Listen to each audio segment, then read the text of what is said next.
La vie spirituelle est la grande œuvre de toute vie chrétienne. Jésus le disait, à moins de renaître de l'eau et de l'esprit, vous ne pourrez pas entrer dans le royaume des cieux. Et saint Paul y voyait la marque de notre adoption par Dieu. Ceux qui se laissent conduire par l'Esprit Saint, ce sont ceux-là, les fils de Dieu. Progresser dans la vie spirituelle est un impératif. Et la négliger serait négliger la grâce que nous avons reçue de Dieu. Mais il faut être humble et ne pas s'imaginer être trop vite parvenu trop haut. La tradition chrétienne, dans sa prudence, a distingué plusieurs degrés dans la vie spirituelle. Bien sûr, il y a toujours quelque chose d'artificiel à vouloir cataloguer les impulsions mystérieuses de l'esprit. Jésus disait « l'esprit souffle où il veut ». Mais ces étapes expriment un certain bon sens. Et donc, la tradition occidentale distingue le stade des débutants, le stade des progressants et le stade des parfaits. La tradition orientale leur donne d'autres noms, mais on les retrouve sans peine à mots couverts. La voie purgative, car il faut d'abord se purifier de ses péchés et de ses vices. Ensuite, la voie illuminative, car il faut ensuite orner son âme par la pratique des vertus. Enfin, la voie unitive, car il faut perfectionner son union à Dieu en cultivant les dons de l'Esprit Saint. Toute bonne introduction à la vie spirituelle consiste à rappeler ces trois étapes, débutant, progressant, parfait. On débute en luttant contre ce qu'on appelle son défaut principal, ce vice ou ce péché qui est en nous comme un trou noir dans notre âme et qui attire à lui une grande partie de nos tentations. Parfois, lutter contre un seul péché, c'est lutter contre tous.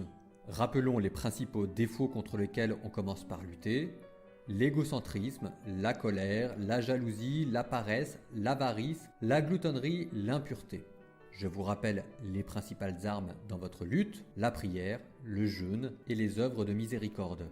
Je vous rappelle enfin la principale source de grâce, le baptême et la confession avec l'esprit de pénitence.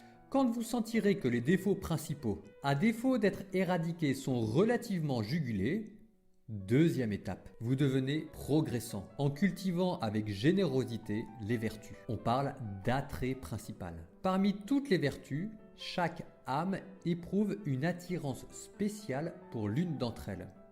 Rappelons-les donc, le courage, la pureté, la sagesse, la justice, la foi, l'espérance, la charité. Choisissez la vôtre. Rappelez-vous vos principales armes, la prière, le jeûne et les œuvres de miséricorde, cela ne change pas. Rappelez-vous enfin la principale source de grâce, l'Eucharistie.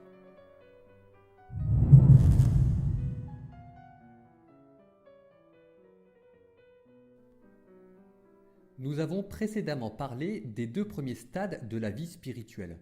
La lutte contre les péchés capitaux et la pratique des vertus. Quand vous aurez ainsi progressé, moyennant la grâce de Dieu, viendra peut-être un moment où vous commencerez à vous ennuyer dans votre vie spirituelle. Par exemple, si vous faites depuis 20 ans les mêmes exercices de piété, le rosaire quotidien par exemple. Ces exercices de piété sont beaux et louables, mais parfois ils finissent par ne plus contenter l'âme de celui qui les pratique. Il est alors temps pour vous de songer à aller plus loin sans abandonner le reste. Aller plus loin, c'est-à-dire s'unir plus en avant à Dieu. Et avec ce dernier stade, vous allez faire vos premiers pas dans la vie mystique, la vie de l'Esprit Saint. Bravo! Et on continue. Pour y plonger, votre âme doit s'y préparer. D'abord en recevant le sacrement de confirmation, ce sacrement qui affine l'âme au mouvement de l'Esprit Saint. Et ensuite, il faut cultiver une docilité intérieure à l'Esprit. Je vous rappelle les trois armes que Jésus vous a données, le jeûne, la prière, les exercices de miséricorde. On en avait déjà parlé, mais maintenant ces exercices ont une couleur particulière. En luttant contre le péché, c'était le bon sens et l'honnêteté morale que nous recherchions. En pratiquant les vertus, deuxième stade, c'était une certaine générosité et une certaine surabondance que nous recherchions. Mais maintenant, pour cultiver la docilité intérieure à l'Esprit Saint, ce que vous devez rechercher dans ces trois exercices de prière, de jeûne et d'aumône, c'est un certain sens de la démesure et de la folie. Comme on peut facilement se tromper sur cette sorte de folie, je ne vous en ai pas tout de suite parlé. Il faut beaucoup de bon sens pour devenir fou en Dieu. Raison pour laquelle je vous recommande à ce stade-là d'avoir un père spirituel. car cette folie ne doit pas laisser transparaître la bêtise, mais la charité. Pour insister sur cette nécessaire folie, saint Paul écrit que personne ne s'y trompe, si quelqu'un parmi vous pense être un sage à la manière d'ici-bas, qu'il devienne fou pour devenir sage, car la sagesse de ce monde est folie devant Dieu. 1 Corinthiens chapitre 3. Un exemple vous est donné par saint François d'Assise. Voyant un lépreux repoussant sur le bord de la route, saint François, plutôt que de s'enfuir, s'approche de lui et l'embrasse. Le lépreux probablement n'en demandait pas tant et un geste d'affection aurait largement suffi. En l'embrassant, saint François agit de manière disproportionnée, voire même dangereuse car elle aurait pu être contaminée. Mais saint François n'est plus ni un débutant ni un progressant, mais vit de l'Esprit Saint, et cette disproportion, cette sorte de folie utilisée à bon escient, plaît à Dieu, et elle attirera dans votre âme une grâce plus abondante.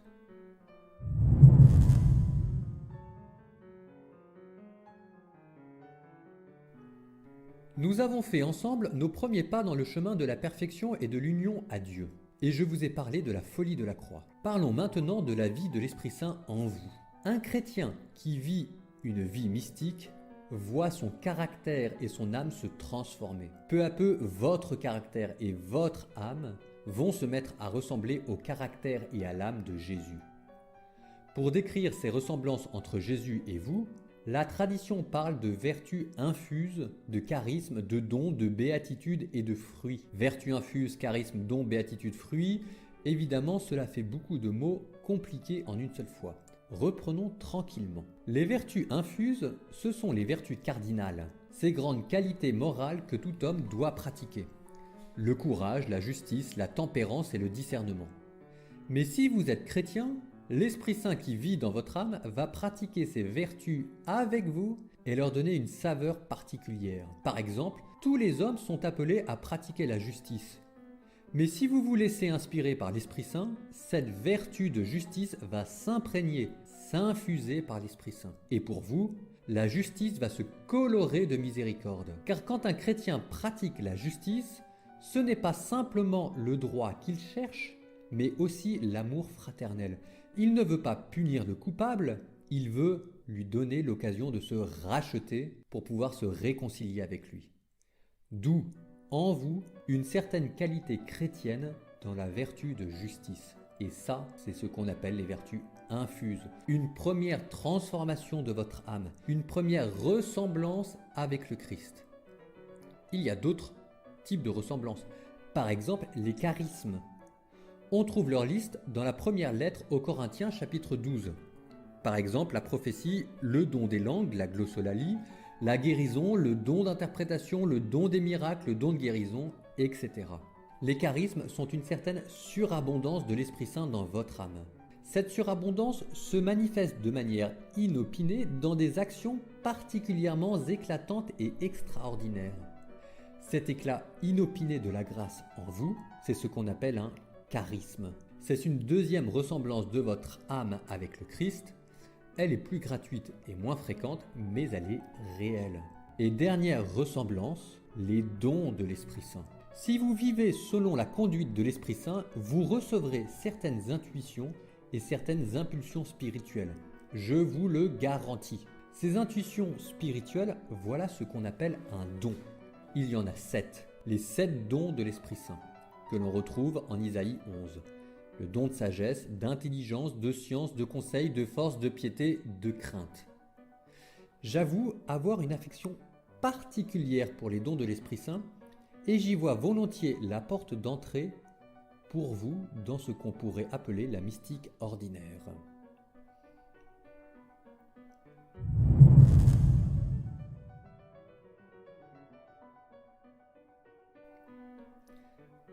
Nous avons commencé à parler des dons de l'Esprit Saint et je vous ai proposé d'y voir là comme la porte d'entrée pour vous si vous voulez faire vos premiers pas dans une vie que l'on pourrait qualifier de mystique.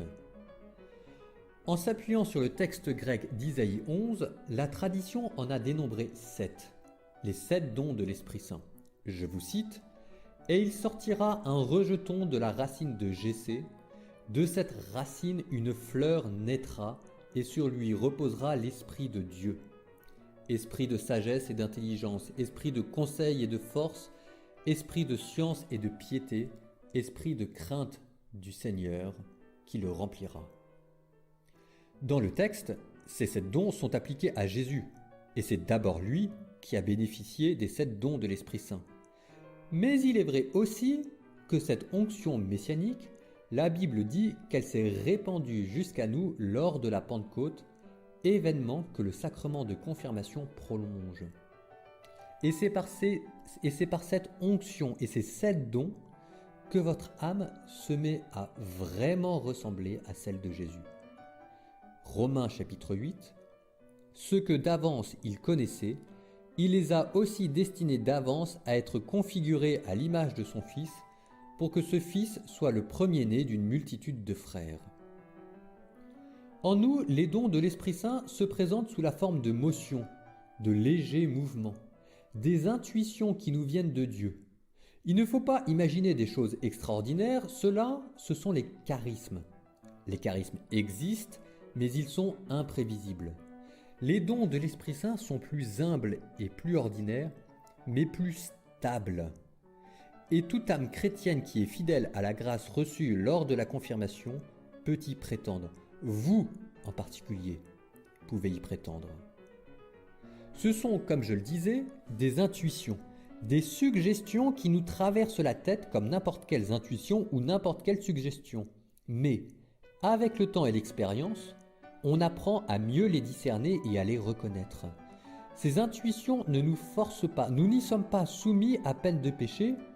Elles peuvent être variées, une phrase de réconfort à dire, une nouvelle façon de voir les choses qui nous rapproche de Dieu, une manière de comprendre tel verset de la Bible, une intuition muette mais qui nous redonne de la force et qui nous relève en un instant sans que l'on sache pourquoi, une voix intérieure qui nous dit de faire attention au moment donné.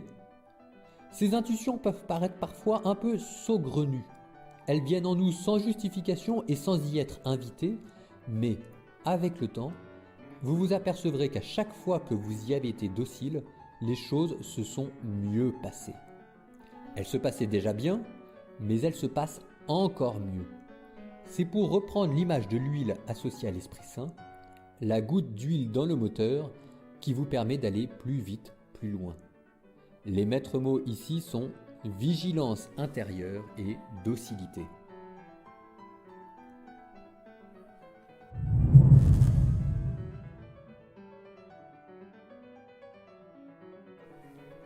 Nous avons dit qu'il y avait 7 dons. Avant de les décrire, plus en particulier, je commence par une remarque. Cette liste est à prendre avec une certaine souplesse. Dans le texte hébreu d'Isaïe, il n'y en a que 6. Ce n'est que dans la traduction inspirée des Septante qu'il y en a 7. Il est donc difficile de donner un statut de vérité révélé à cette liste. On dira que 7 est d'abord un nombre symbolique qui signifie la plénitude du don. On rappellera ensuite qu'il ne faut pas vouloir trop étiqueter chaque don, il s'agit plutôt de décrire les différentes facettes d'une seule et même expérience spirituelle, à savoir la présence de l'Esprit Saint dans votre âme. Cela étant dit, voilà un moyen mémotechnique pour les apprendre par cœur. Vous pouvez le faire avec moi au volant ou en train de faire la cuisine. Commencez par mettre votre main en haut du crâne. C'est le don de sagesse. Puis mettez votre main sur le front, don d'intelligence. Devant les yeux, don de science. Puis votre main devant la bouche, don de conseil. Puis vos mains sur les épaules, don de force. Puis sur votre ventre, don de crainte. Enfin, joignez les mains pour prier. C'est le don de piété. D'accord, les derniers sont peut-être plus difficiles à faire si vous êtes au volant, mais vous avez compris l'idée. Reprenons de bas en haut. Nous avons mis la main sur le ventre et nous les avons jointes. C'était le don de crainte et de piété. Ces dons vous établissent dans une juste relation à Dieu. La piété est une proximité affectueuse qui se traduit par une docilité et une soumission intérieure. C'est la piété filiale. C'est ce don qui vous fait entrer dans la vie de l'esprit. La crainte, elle, est une distance respectueuse, le frisson que vous ressentez devant le sentiment de la transcendance divine. Puis nous avons mis la main sur les épaules, don de force, et sur la bouche, don de conseil. Ces 2 dons vous ajustent à la volonté de Dieu. L'un vous permet de la découvrir, le conseil, l'autre de l'accomplir, la force. Puis, vous avez 3 autres dons plus contemplatifs et qui vous rapprochent de Dieu dans la solitude de l'adoration. Nous avons mis la main sur les yeux, don de science, et sur le front, don d'intelligence. Ces dons favorisent une connaissance de Dieu plus profonde. À partir de la création, comment Dieu resplendit dans ses œuvres, don de science, mais aussi comment Dieu révèle son mystère à travers les Écritures et la tradition, don d'intelligence. Enfin, nous avons mis la main sur le sommet du crâne, car c'est un don, le don de sagesse, qui nous fait voir plus loin que notre intelligence. Ce don nous fait voir et goûter toutes choses à la lumière de la charité et vivre sans cesse avec Dieu. C'est le don par excellence de la perfection.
Heartbeat steady like the ocean tide. Secrets linger in the breeze. In this moment, worlds collide. Feel the rhythm set you free.